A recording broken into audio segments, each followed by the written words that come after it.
Assalamualaikum. Hari ini kita akan membahas soal yang sudah kalian kerjakan hari kemarin, yaitu mengenai resensi buku atau ulasan buku.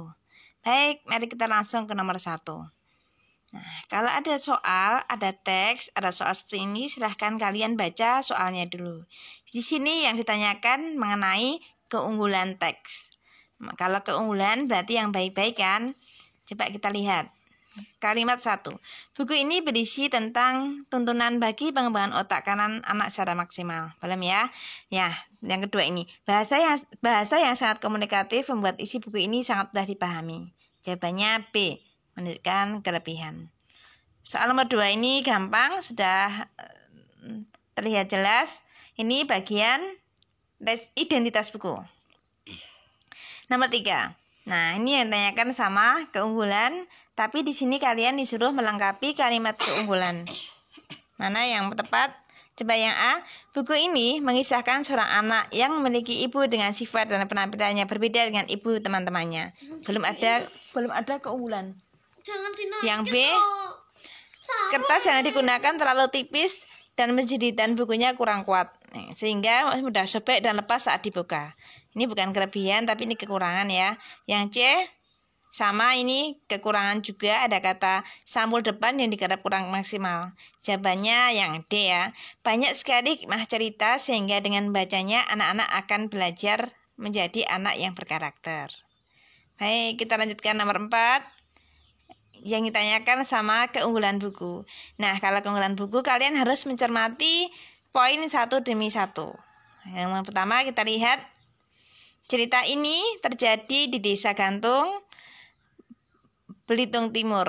Nah, ini baru diawali cerita dengan sekolah yang diancam dibubarkan. Itu belum menunjukkan keunggulan. Poin 2, mereka Laskar Pelangi yang nama diberikan Bu Muslimah karena kesenangan mereka terhadap pelangi. Sempat mengharumkan nama sekolah. Nah, ini lebih kepada isi resensi. Yang ketiga, novel ini sangat bermanfaat bagi para remaja karena cerita tersebut dikisahkan perjuangan yang begitu berat. Coba kita bandingkan dulu dengan yang opsi D. Novel Laskar Pelangi yang ditulis Anda Hirata tidak hanya populer di Indonesia, tapi juga di luar. Ini jelas ya, ini menunjukkan kelebihannya bahwa novel itu tidak hanya populer di Indonesia, tetapi bahkan mendapatkan penghargaan pemenang Nobel Sastra. Jawabannya D. Sekarang nomor 5. Keunggulan buku dan kekurangannya. Kelemahannya biasanya ada kata sayangnya, ada kata namun, ada kata tetapi. Nah, di sini sudah kelihatan yang keempat.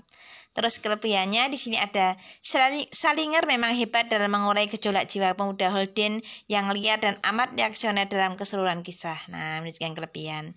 Jawabannya D. Sekarang nomor 6. Ini paragraf resensi yang sesuai. Ini yang harus kalian perhatikan adalah bagian keunggulan dan kelemahan yang ada di dalam kotak itu.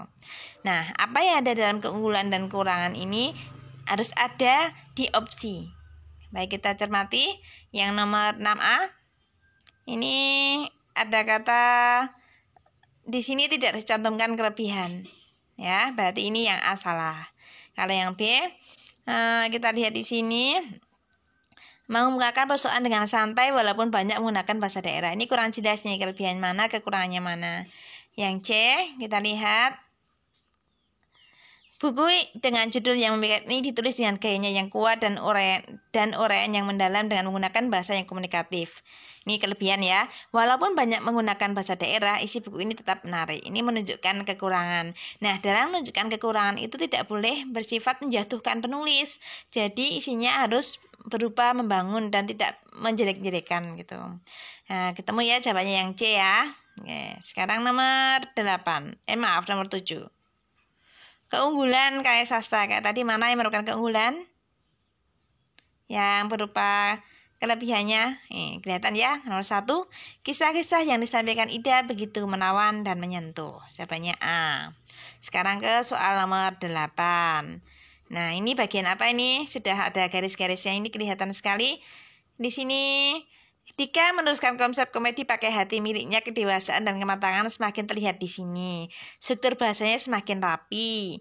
Jelas saja dengan usianya menginjak 30 tahun. Itu dia menghilangkan kata-kata kasar. Nah, jawabannya apa? Ya, yang B, kelebihan buku. Sekarang nomor 9. Kelebihan buku. Yang mana nih? Ini memang tidak ada dia di dalam kotak box itu, tidak ada yang menunjukkan kelebihan, tapi kita kira-kira mana yang pas ya untuk menunjukkan kelebihannya.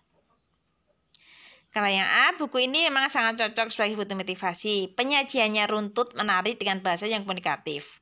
Nah, menjadi daya tertarik tersendiri untuk pemula menekuni dunia baca tulis. A ya, jawabannya sudah tepat yang A. Soal terakhir, nomor 10. Nah, ini ditanyakan lagi resensi yang sesuai ilustrasi. Ini membutuhkan ini cara membaca yang cermat ya, karena memang kita harus membaca sekian panjang dan ini mirip-mirip ya. Oke. Kita lihat di sini, jangan lupa keunggulan dan kekurangan harus tercantum di opsi. Kita lihat yang A. Buku ini cukup bermanfaat terutama bagi yang tertarik pada anyam-anyaman. Isi buku cukup lengkap mulai dari jenis-jenis anyaman.